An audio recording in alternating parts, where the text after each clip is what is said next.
União Europeia muda sua lei de imigração e cria o chamado Novo Pacto sobre Migração e Asilo do Bloco Europeu.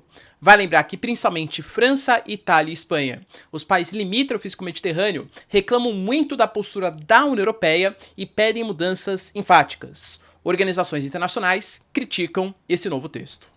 Vamos falar um pouquinho também, pessoal, sobre a inelegibilidade, pelo menos na região do Colorado, do Trump, e isso pode, de fato, afetar a sua candidatura, porque ele foi considerado inapto para concorrer ao pleito eleitoral de 2024, e falar um pouquinho também, pessoal, sobre Israel, que fez uma nova proposta de um acordo para o Hamas. Mas, dessa vez, pelo que tudo indica, o Hamas não está nada satisfeito e busca uma aproximação com o Fatah, rejeitando uma proposta israelense.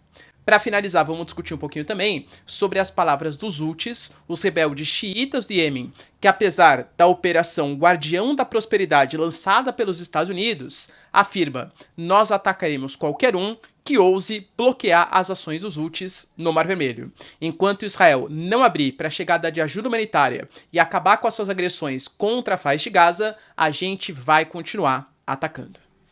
Se vocês querem ter um pouco mais sobre esses assuntos, e muito mais também sobre geografia, geopolítica, atualidades, política, polêmicas, enfim. Tudo para você se manter sempre bem atualizado. Já se inscreve no canal, deixa seu like, compartilha esse vídeo, que eu, professor Ricardo, conto muito com a sua ajuda. Belezinha? Para quem não me segue no Instagram, @prof_ricardo_marcílio. E caso você queira, pessoal, contribuir financeiramente aqui pro canal, seja membro ou faça uma contribuição via chave Pix, que isso ajuda bastante, tá? Pô, galera, se não puder, só seu like, engajamento aqui, presença, sensacional também. Tamo junto? Então bora lá pro vídeo que tem bastante assunto importante aí pra gente comentar. Pessoal, é fato, tá? Que a União Europeia, ela atravessa uma crise migratória, tá? A gente tem uma entrada de imigrantes legais e refugiados numa proporção bastante significativa. Os números oficiais dão conta de 255 mil pessoas que entraram na União Europeia, fora que esse número deve ser bastante maior, porque vários deles, né, a gente tá falando de imigração ilegal, não foram exatamente registrados nessa entrada.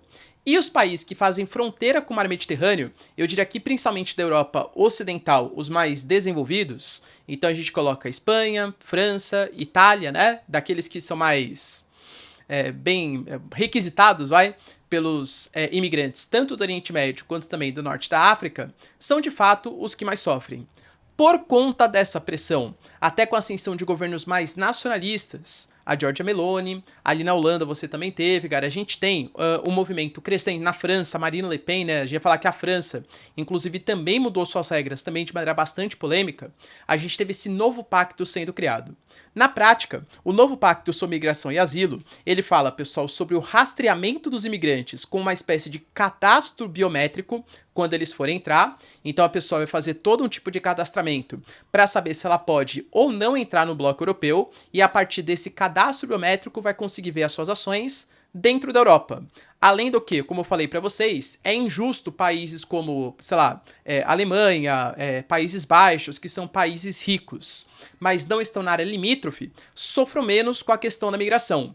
Então eles estabeleceram uma cota de 30 mil asilos para serem ali requeridos por cada um dos países, ou um valor a ser pago de 20 mil euros por asilo que não for dado para o país requerente. Então você não aceitou um asilo ali de um refugiado, então você vai ser obrigado a pagar uma multa de 20 mil euros, principalmente para os países limítrofes. Claro, por que a Ursula von der Leyen ela coloca isso, que é a presidente da União Europeia, né? Como um grande avanço, vai entrar ano que vem, porque ela fala que agora não serão mais os contrabandistas que vão escolher quem pode ou não entrar no bloco europeu, e sim os países da União Europeia que vão ter mais controle. Os grandes críticos dessa nova medida alegam que isso vai burocratizar demais o processo, tornando inclusive mais caro. Então o dinheiro que seria repassado para questões humanitárias vai ser destinado não exatamente para ajuda humanitária para aquelas pessoas, e sim para fazer uma fiscalização, rastreamento de quem pode ou não pode entrar. Além do que, com um processo mais caro e burocrático, muito possivelmente serão colocados em locais onde pode ficar semanas, meses, enfim, até saber se a situação dele está legal ou ilegal para requerer algum tipo de asilo na União Europeia. Mas é fato, pessoal, que nem eu falei, tá? Era um sentimento crescente da população europeia e dos governos europeus, e claro que isso vai se refletir também no Parlamento Europeu. Um bom exemplo disso é até a própria medida da França. A França aprovou uma lei bastante polêmica, o Macron que colocou para jogo, mas como a gente tem hoje, pessoal, um congresso francês que ele não apoia muito Macron, inclusive ou é muito mais à esquerda, ali do Mélenchon e tal, ou muito mais à direita, da Marine Le Pen, eles mudaram bastante a proposta do Macron e colocam agora regras mais fáceis de você expulsar imigrantes, inclusive aqueles que são menores de idade, e mexe muito também na questão dos benefícios sociais, falando que os requerentes, né, os imigrantes, eles vão ter mais dificuldade de ter benefícios, já que quem mereceria esses benefícios de maneira mais simplificada é a população local francesa, tá? A gente tem hoje na França mais ou menos aí 10% da população que não nasceu na França. Se a gente for pegar filhos de descendentes de africanos, etc., essa porcentagem acaba ficando bastante maior. Ou seja, pessoal, como eu falei para vocês, é uma tendência, é um reforço nos Estados Unidos, na União Europeia, em países mais desenvolvidos, esse bloqueio, essa restrição contra a imigração. E aí, você concorda com essa nova medida? Deixa aí nos comentários. Outra notícia, pessoal, que movimentou bastante, está ligado à decisão que foi tomada pela Suprema Corte Estadual do Colorado, que impossibilita a candidatura do Trump, tanto nas prévias, que ainda vão acontecer para saber quem vai ser o candidato republicano, quanto também, caso ele seja escolhido o candidato, na própria eleição dos Estados Unidos. Lembrando que a eleição dos Estados Unidos ela é feita por estados, né? E aí, teoricamente, se essa decisão continuar de pé, coisa que eu duvido muito, vamos ver exatamente por quê, o Trump não poderia concorrer nesse estado, tá? Pessoal, e como que ficaria isso? Seria uma coisa inédita. Será que ele poderia participar de todas as outras eleições, menos no estado do Colorado? Lembrando, pessoal, que de verdade nem alteraria tanto assim a eleição dos Estados Unidos, porque a gente coloca que o Colorado é uma região democrata, tá? Então, muito dificilmente o Trump ou o Ron DeSantis ou qualquer candidato republicano conseguiria ganhar os votos daquela localidade. Mas, mesmo assim, é algo bastante impactante, tá? E por que que isso aconteceu? Porque, segundo a seção 3 da 14ª emenda, há uma proibição para aqueles que se envolveram em insurreição ou rebelião contra o poder constituído para ocupar cargos federais. Quando essa proposta foi feita, cara, a proposta era completamente diferente, né? A gente tá falando de um momento em que os Estados Unidos estava voltando a ficar junto e que muitos líderes separatistas do sul do país ficariam impossibilitados de ocupar cargos federais, para que eles não incentivassem, enfim, novas separações nos Estados Unidos. Então, usar no acontecimento mais moderno, pô, uma coisa bastante inovadora, vamos colocar. E o argumento que está sendo utilizado é que sim, o Trump, ele utilizou uma insurreição, uma revolta contra o poder estabelecido, muito por conta da invasão ao Capitólio. Ou seja, supostamente, segundo juízes, ele incentivou que aquela invasão acontecesse, e isso foi uma insurreição, uma rebelião contra o poder estabelecido, dificultando a troca de governantes, não representando a democracia e coisa que vale, tá? Professor, você acha que isso vai pra frente? Muito possivelmente isso não vai ficar na Suprema Corte Estadual. Isso vai ser levado para a Suprema Corte Federal, e aí a gente vai ter, lembrando que vários juízes foram inclusive indicações do Trump. Hoje a Suprema Corte, ela é até um pouco mais conservadora, vamos colocar assim, e mesmo que não fosse, eu duvido muito que isso fosse para frente. Em outros estados já tivemos movimentos parecidos para tentar fazer com que o Trump não pudesse concorrer, né? Em Michigan, por exemplo, e acabou não rolando, não dando certo. Penso eu, tá, pessoal, que essa aprovação foi muito mais um movimento da Suprema Corte Estadual para chamar atenção para os seus argumentos, por que eles estão falando que o Trump não pode participar, etc., do que qualquer outra questão. E, claro, tem uma movimentação política aí. Querendo ou não, pessoal, um cara ser impossibilitado, pô, por que será que ele tá sendo? Ah, tem a questão do Capitólio. Claro que isso mexe também com a parte política. E lembrando que ano que vem a gente vai ter um monte de processos rolando contra o Trump. Favorecimento, pessoal, dá um dinheiro de maneira ilegal, um gasto de campanha não declarado com a atriz Stormy Daniels, supostamente, pessoal, também, ali no estado da Geórgia. Aí até tem gravações e tal, né? Que ele pediu para pessoas mudarem o resultado eleitoral, pediu um pouco mais de votos no estado da Geórgia. E tem também a questão ligada ao roubo de documentos oficiais da Casa Branca em sua mansão ali na Flórida. Então eu diria que vai ser uma eleição bastante movimentada, tá? 2024 é um ano que promete na geopolítica dos Estados Unidos. Porque assim, galera, é um momento de tensão. Se o Trump for condenado ou impossibilitado de participar das eleições, sendo que nesse momento as pesquisas indicam ele à frente do Biden, uma vantagem mínima, mas ainda assim à frente do Biden, pode ter certeza que manifestações severas acontecerão nos Estados Unidos. Outra notícia, pessoal, que também é bastante importante, falei para vocês ontem, Isaac Herzog, que é o presidente de Israel, lembrando que ele não é o chefe de governo, ele é o chefe de Estado, mas mesmo assim é uma figura política importante, ele falou que está na hora de Israel começar ou tentar negociar um novo acordo. E segundo mídias israelenses, esse acordo ele já foi proposto. A gente está falando, pessoal, em uma semana de trégua em troca da libertação de 40 reféns. Pessoal, legal, né? Pô, é tudo que o Hamas quer, porque eles conseguem, né, dar um certo, entre aspas, descanso, se reorganizar, etc. Então, isso foi o que eles pensaram da primeira vez, e por isso aceitaram fazer o acordo. Se bem que no final fizeram atentado em Jerusalém, atacaram também alguns mísseis que foram interceptados, tudo tal. Mas a ideia, pessoal, é que dessa vez, lembrando que grandes lideranças do Hamas hoje estão posicionadas ou no Egito ou também no Catar, ali em Doha, participando de reuniões com lideranças iranianas e tudo tal, tá? Aparentemente, eles não vão aceitar, porque eles não querem, segundo o Hamas, tá? Que seja feito um estabelecimento de um acordo, libertado alguns reféns, para que depois Israel volte e massacre os palestinos ou o Hamas, como eles estão fazendo. Então eles querem algum tipo de acordo mais duradouro, alguma proposta mais longa, para que estabeleça um cessar-fogo, diria agora, quase sustentável, né? Isso palavras inclusive do David Cameron, do Reino Unido. Um cessar-fogo sustentável para que de fato consiga trazer algum tipo de apaziguamento para a região.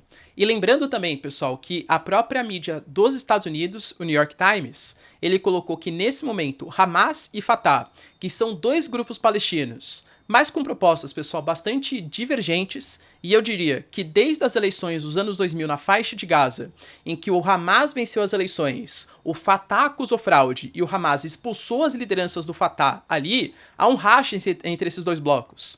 O Fatah, ele apoia a existência de dois estados, ou seja, queremos um Estado palestino, faixa de Gaza, Cisjordânia, tudo tal, mas com a existência de Israel, enquanto o Hamas não aceita a existência de Israel.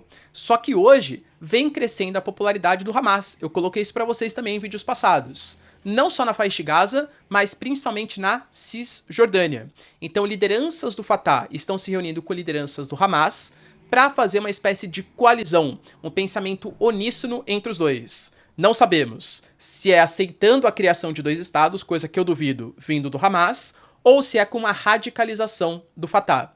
Tudo isso, galera, nos moldes da OLP. Lembrando que eles já estão discutindo, inclusive, como vai ser o futuro da governança de um Estado palestino, que vai ser organizado por essa nova OLP, com Hamas e Fatah. E lembrando que eles falam que Estado palestino é Cisjordânia, é faixa de Gaza e Jerusalém. Pelo menos Jerusalém Oriental, onde estão as principais instâncias, vão lá, a principal ocupação aí dos palestinos, dos árabes. Israel já falou, pessoal, que não aceita, tá? Eles querem que a faixa de Gaza vire uma espécie de zona tampão, uma safety zone, uma zona de segurança contra novas incursões. E o próprio Benjamin Netanyahu falou que não aceita a existência de dois estados, porque se tiver um Estado palestino com liderança ou atuação do Hamas, olha o que isso representa para Israel. Ou seja, Estados Unidos tem um pensamento, os palestinos têm outro pensamento, e com uma união inclusive com o Hamas, penso eu, numa radicalização do Fatah, que sempre foi um pouco, sempre, né, mais recentemente, mais moderado, e Israel com pensamentos completamente divergentes. Ou seja, é uma grande confusão. E para finalizar, pessoal, falei para vocês e os americanos de fato colocaram em prática. A gente está tendo nesse momento a chamada Operação Guardião da Prosperidade. E os intuitos, as intenções já foram colocadas. Eles vão criar uma espécie de escudo, uma espécie de proteção para que embarcações comerciais que passem ali pelo Canal de Suez, pelo Mar Vermelho, pelo Estreito de Bab al-Mandeb e também pelo Golfo de Aden estejam protegidos. Hoje, pessoal, a gente fala, tá?